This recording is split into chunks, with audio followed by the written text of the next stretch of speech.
سلام همراهان گرامی، به شب داستان خوش اومدین. ممنون میشم منو سابسکرایب کنید و این ویدیو رو لایک کنید.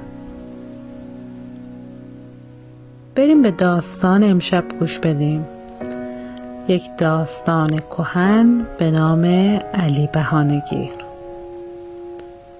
روزگاری در همین شهر خودمان مردی بود که همه به او می گفتند علی بهانه‌گیر. علی بهانه‌گیر 11 تا زن داشت که هر کدام را به یک بهانه‌ای زده بود ناقص کرده بود، طوری که وقتی زنها می‌خواستند بروند حمام، پول و پله‌ای می‌دادند به حمامی و حمام را غرق می‌کردند که پیش این و آن خجالت نکشند. از قضا یک روز که زنهای علی بهانه‌گیر می‌خواستند بروند حمام، دختر ترشیده‌ای رفت توی حمام قایم شد که ببیند چه سری در این کار است که زنهای علی بهانه‌گیر از دیگران کناره می‌گیرند و همیشه با هم به حمام می‌روند. وقتی زنها رفتند حمام و مشغول شستشوی خود شدند، دختر ترشیده از جایی که قایم شده بود آمد بیرون. رفت بین آنها و دید همه ناقصند. یکی گوشش بریده، یکی انگشت ندارد. خلاصه دید تن و بدن هیچ کدامشان بی عیب نیست. دختر گفت چرا شما همتون درب و داغون هستید؟ زنها که دیدند کار از کار گذشته و رازشان برملا شده، گفتند علی بهانه‌گیر ما را به این روز انداخته. دختر گفت حالا که او اینقدر بیرحم است، لااقل شما یک کاری بکنید که بهانه دستش ندهید. گفتند فایده ندارد، هر کاری بکنیم بالاخره یک بهانه میگیرد و میافتد به جان ما. دختر دلش به حال آنها سوخت و گفت از بی‌عرضگی خودتان است، بیایید من را براش بگیرید تا انتقام شما را از او بگیرم و بلایی به سرش بیارم که از خجالت نتواند سر بلند کند. بعد نشانی خانه‌اش را داد به آنها و از حمام رفت بیرون. زنهای علی بهانه‌گیر وقتی برگشتند خانه، نهار مفصلی درست کردند و سر ظهر سفره انداختند. علی بهانه‌گیر آمد خانه و بیان که سلام علیک کند یا یک کلمه حرف بزند، رفت نشست سر سفره. اما همین که مزه غذا را چشید، بشقاب را ورداشت، انداخت وسط سفره و خودش را عقب کشید و بق کرد. زنها که جرأت حرف زدن نداشتند با ترس و لرز جلوش دست به سینه ایستادند. علی بهانه‌گیر به حرف در آمد و گفت اگر یک زن خوب داشتم حال روزم بهتر از این بود و مجبور نبودم همیشه غذاهای بیمزه بخورم. زن اولی گفت مشهدی علی، امروز تو حموم دختری رو دیدم که صورتش مثل قرص قمر بی‌درخشید. زن دوم گفت چرا از چشماش نمیگی که از چشم آهو قشنگتر بود؟ زن سوم گفت چرا از لپاش نمیگی که مثل سیب سرخ بود؟ زن چهارم گفت چه لب و دندونی داشت. خلاصه زنها اونقدر از دختر تعریف کردند که دل از دست علی بهانه‌گیر رفت و ندیده یک دل نه صد دل عاشق دختر شد. زن اول علی بهانه‌گیر وقتی دید آب از لب و لوچه شوهرش را افتاده و معلوم است که دختر میخواد، گفت مشهدی علی، راضی هستیم بریم و او رو برات بگیریم؟ علی بهانه‌گیر سری خاروند و گفت راضی که هستم، ولی از خرج و برجش میترسم. زن دوم گفت هرچی باشه تو به گردن ما حق داری، من لباساشو میخرم. زن سومم گفت منم طلا و جواهراتشو میدم. زن چهارم گفت کفش و چادرش با من. زن پنجم گفت صندوقچش رو هم من میدم. چه درد سرتان بدهم؟ هر کدام از زنها قبول کردند چیزی بدهند و بساط عقد و عروسی را راه بندازند. زن اول گفت حالا که اینجور شد فقط میماند خرج ملا که آن را هم یک جوری جور میکنیم. و علی بهانه‌گیر را هم شیر کرد و هر دو با هم بلند شدند و رفتند خواستگاری. بعد از کمی گفتگو پدر دختر قبول کرد دخترش را بدهد به علی بهانه‌گیر و همان روز عقد و حنابندان و عروسی سر گرفت. شب عروسی دختر یک دست و پا و یک طرف صورتش رو بزک کرد و رفت به حجله.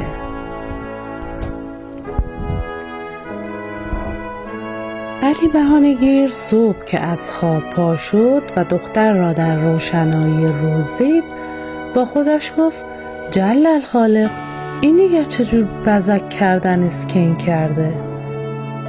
میخواست شروع کند به بهانه جویی، ولی چون دیرش شده بود تند راه افتاد رفت بازار و سر راهش یک گونی بادنجان خرید و فرستاد خانه.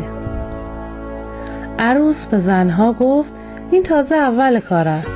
علی بهانه‌گیر دنبال بهانه میگردد. ما باید هر جور غذایی که با بادنجان درست می شود درست کنیم و هیچ بهانه‌ای دست او ندهیم. و همین کار را هم کردند. آخر کار عروس داشت پوست بادمجان ها را جمع می کرد که دید یک بادمجان مانده زیر آنها. بادمجان را برداشت داد به یکی از زنها و گفت این یکی را هم همینطور پوست نکنده نگه دارید، شاید به درد من بخورد. سر شب علی بهانه‌گیر آمد خانه و یک راست رفت نشست سر سفره تا چشمش افتاد به چلو خورشت بادمجان. ترش کرد و گفت شما از کجا می‌دانستی من چلو خورشت بادمجان می‌خواستم؟ شاید می‌خواستم آش بادمجان بخورم. یکی از زنها رفت به قرابه آش بادمجان آورد، گذاشت وسط سفره و گفت بفرمایید مشهد علی. علی بهانه‌گیر که دید اینطور است گفت شاید من دلم دلمه بادمجان بخواهد. چرا قبلا مشورت نمی کنید و سر خود هرچه دلتان میخواهد میپزید؟ یکی دیگر زود رفت یک سینی دلمه بادمجان آورد، گذاشت توی سفره. علی بهانه‌گیر گفت شاید من هوس کشک بادمجان کرده بودم، نباید از من میپرسیدید. یکی از زنها تند رفت یک دیس کشک بادمجان آورد، گذاشت جلوی علی بهانه‌گیر. علی بهانه‌گیر که دید دیگر نمیتواند بهانه بگیرد و هرچه میخواهد تند میآورند و میگذارند جلوش، خیلی رفت تو هم و با اوقات تلخی گفت شاید من دلم میخواست یک بادمجان پوست نکنده را گلی کنم و همانطور خام خام بخورم. عروس رفت بادمجان پوست نکنده را گذاشت توی بشقاب، کمی گل هم ریخت کنارش و بشقاب را آورد گذاشت توی سفره. گفت بفرمایید میل کنید مشهد علی، نوش جانتان. علی بهانه‌گیر که دید نمیتواند هیچ بهانه‌ای بگیرد سرش را انداخت پایین، غذایش را خورد و بی سر و صدا رفت خوابید. اما به قدری ناراحت بود که تا صبح از غصه خوابش نبرد و همه‌اش توی این فکر بود که فردا چجوری از زنها بهانه بگیرد. صبح زود علی بهانه‌گیر بلند شد. صبحانه نخورده یک راست رفت بازار. گونی بزرگی خرید و به حمالی پول داد و گفت من میروم توی گونی، تو هم در گونی را محکم ببند و آن را ببر خانه من تحویل زنهایم بدو. بگو مشهد علی گفته در گونی را وا نکنید تا خودم بیایم خانه. بعد رفت توی گونی، حمال در گونی را بست، آن را پول کرد و هن کنان برد خانه علی بهانه‌گیر و به زنها گفت مشهد علی سفارش کرده در گونی را وا نکنید تا خودم بیایم خانه. همین که حمال رفت عروس فکری ماند. این دیگر چه حقی است که علی بهانه‌گیر سوار کرده است؟ و مدتی گونی را زیر نظر گرفت که یک دفعه دید گونی تکانی خورد. عروس فهمید علی بهانه‌گیر رفته تو گونی و این کلک را سوار کرده که بفهمد زنها پشت سرش چه میگویند و چه کار میکنند و بهانه‌ای به دست بیاورد. عروس هیچ به روی خودش نیاورد. زنها را صدا کرد و گفت این درست است که مشهد علی گفته در گونی را وا نکنید تا خودش بیاید خانه، اما این درست نیست که ما همینطور عاطل و باطل دست رو یا دست بگذاریم و بیکار بمانیم. یکی از زنها گفت پس چه کار کنیم؟ عروس گفت اشتباه نکنم این گونی پر از چغندر است، خوب است بندازیمش توی حوض تا لااقل گلهایش خیس بخورد و شسته بشود. زن دیگری گفت آن وقت جواب مشهد علی را چی بدهیم؟ عروس گفت مشهد علی خودش گفته در گونی را وا نکنید، از شستن و نشستن آنها که حرفی نزده. تازه از کجا معلوم است که مشهد علی بهانه نگیرد چرا ما گونی را در حوض نینداخته ایم و نشسته ایم؟ زنها دیدن عروس راست میگوید و بی معطلی آمدند جلو، 4 گوشه گونی را گرفتند و کشان کشان بردند، انداختنش توی حوض و یکی یه چوب برداشتند و افتادند به جان گونی. کمی بعد یکی از زنها گفت دست نگه دارید، آب حوض دارد قرمز می شود. عروس گفت چیزی نیست، چغندرها دارن رنگ پس می دهند و باز افتادم به جان گونی و حالا نزن کی بزن، تا اینکه کاشف به عمل آمد که راستی از گونی دارد خون میزند بیرون. زنها دست پاچه شدن، زود گونی را از حوض کشیدن بیرون،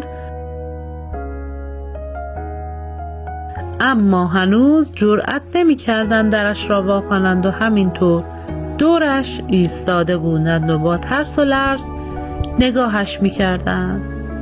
عروس هم هیچ به روی خودش نمی آورد که می داند علی بهانه‌گیر توی گونی است.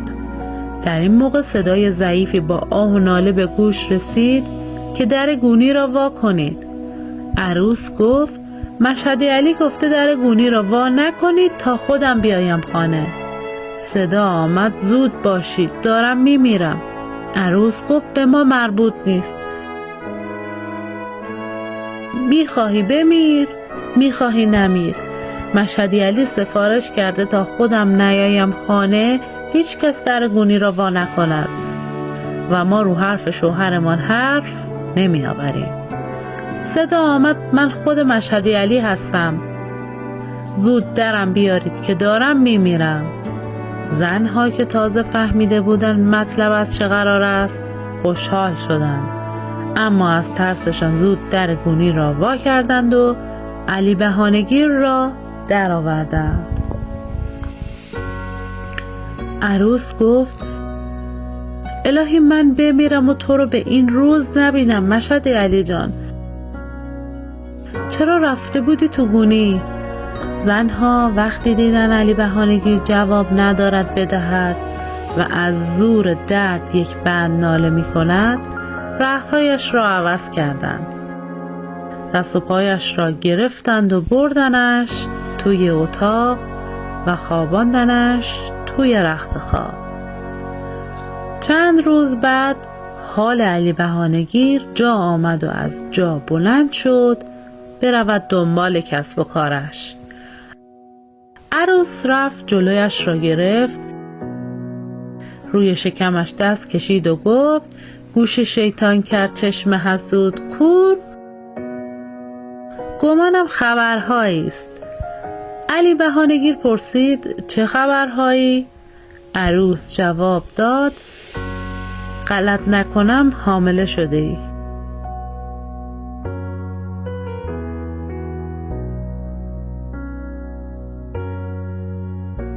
چشمهای علی بهانه‌گیر از تعجب 4 تا شد. گفت مگر مرد هم حامله می شود؟ عروس گفت اگر خدا بخواهد بشود می شود و خواست خدا را نمی شود عوض کرد.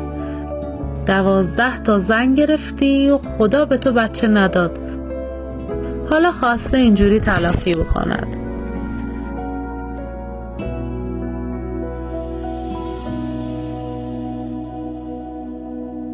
علی بهانه‌گیر روی شکم خودش دست کشید و شک برش داشت. چون از بس آن چند روز خورده و خوابیده بود شکمش یک کم پف کرده بود. عروس گفت مشهد علی سر خود را نیفور بیرون که مردم چشت میزنن. بگی تخت بخواب تا من برم قابله بیارم ببینم قضیه از چه قرار است. عروس علی بهانه‌گیر رو برگردون به رخت خواب و تند رفت پیش زنها. گفت به علی بهانه‌گیر گفتم حامله شده، اونم باور کرده و رفته تخت خوابیده که کسی چشمش نزنه. زنها پقی زدن زیر خنده و گفتن چطور چنین چیزی رو باور کرده؟ عروس گفت خودم خرش کردم، هم باور کرده و خیال ورش داشته. میخوام بلایی به سرش بیارم که نتونه تو مردم سر بلند کنه. زنها گفتن هر بلایی به سرش بیاری حقشه. ذلیل مرده با این بهونه های تاق و جفتش نگذاشته یه روز خدا آب خوش از گلومون بره پایین. خلاصه چه درد سرتان بدهم. زنها رفتند دور علی بهانه‌گیر را گرفتند و عروس رفت با قابله‌ای ساخت و پاخت کرد و آوردش خانه که علی بهانه‌گیر را معاینه کند و بگوید 4 ماهه حامله است. چند روزی نه و چند روزی نباید از جاش جنب بخورد و دست به سیاه و سفید بزند. زنها زود دست به کار شدند، گوسفند سر بریدند، آبگوشت مفصلی بار گذاشتند و بروبیایی به راه انداختند. خیلی زود خبر حاملگی علی بهانه‌گیر در شهر پیچید و طولی نکشید که همه فامیل و دوستان دور و نزدیکش دسته دسته به طرف خانه او راه افتادند که سرگوشی آب بدهند و ببینند موضوع از چه قرار است. و همین که دیدن قضیه جدی است رفتند و دور علی بهانه‌گیر جمع شدند. پیرمردی از علی بهانه‌گیر پرسید مشهد علی خدا بد نده چه شده؟ علی بهانه‌گیر از خجالت سرخ شد و جوابی نداد. عروس به جای او جواب داد سلامت باشید حاج آقا. امروز معلوم شد مشهد علی 4 ماهه حامله است. حالا گرفته خوابیده که خدا نکرده هول نکنه و بچه بندازه. همه با تعجب به همدیگه نگاه کردن. یکی پرسید این چه حرفایی که میزنی؟ مگه مردم حامله میشه؟ عروس گفت اگه خدا بخواد بشود میشود. قابله هم معاینش کرد و هیچ شک و شبهه‌ای تو کار نیست. یکی گفت اگه پسر باشه دیگه نور علی نور میشه. عروس گفت انشالله. زدم و همه کر رو کر زدن زیر خنده.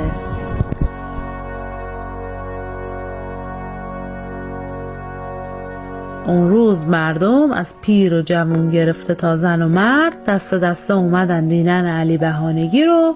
هر کس متلکی بارش کرد. آخر سر پیرمردی گفت مشهدی علی قباحت داره که اینطور ولنگ و باز خوابیده ای و دلت خوشی که حامله. پاشو برو پی کار و کاسبیت، مگه مردم حامله میشه؟ آخرای شب که خونه خلوت شد علی بهانگیر خوب که فکر کرد فهمید عروس دستش انداخت و پیش این و اون طوری آبروش رو ریخته که از خجالتش باید سر بگذاره به بیابون، چون میدانست که مردم به این سادگی ها ولکن معامله نیستند و همین که صبح بشه باز پیداشون میشه. زخم زبونا و متلکو از نو شروع میشه. این بود که علی بهانگیر همون شب بی سر و صدا پا شد راه افتاد. 2 پا داشت، 2 پای دیگه هم قرض کرد و از خانه و شهر و دیارش فرار کرد و به جایی رفت که هیچ کس او را نشناسد.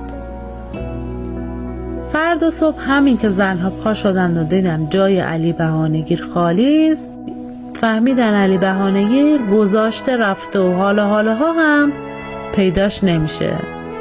خیلی خوشحال شدن که از دست بهانه‌های عجیب و غریب اون خلاص شدند و از اون به بعد خوش و خرم در کنار هم زندگی میکنند. قصه علی بهانگیر همینجا تموم میشه، اما بعضیا میگویند 10-12 سال بعد وقتی علی بهانگیر از در به دری خسته شده بود فکر کرد خوب سری بزنه به شهر خودش ببینه اگه آبا از آسیاب افتاده و مردم فراموشش کردن بی سر و صدا برگرده دنبال کار و زندگیش رو بگیره. اما هنوز نرسیده بود به شهر که دید چند تا بچه تو صحرا سر و صدا راه انداختند و دارن بازی میکنن. با خودش گفت خوبه برم با بچه ها صحبت کنم و از حال و هوای شهر با خبر بشم.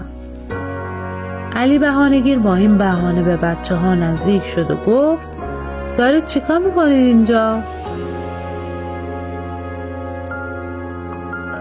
یکی از بچه ها پسری رو نشون داد و گفت میخوایم بازی کنیم، اما یکی مرتب بهونه میگیره و نمیگذاره بازیمون را بیفته.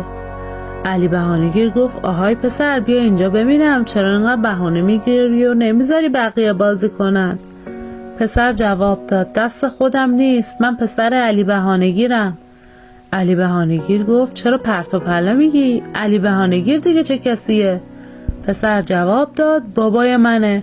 12 سال پیش منو زایید و ول کرد از این شهر رفت و برنگشت. علی بهانگیر که اینطور دید دیگه نرفت جلوتر، از همونجا راهشو کج کرد و برگشت و تا زنده بود برنگشت به شهر خودش. رفتیم بالا آرد بود، اومدیم پایین ماست بود، قصه ما راست بود. خیلی ممنون که تا این لحظه همراه ما بودید. ممنون میشم منو سابسکرایب کنید و این ویدیو رو لایک کنید. شبتون بخیر.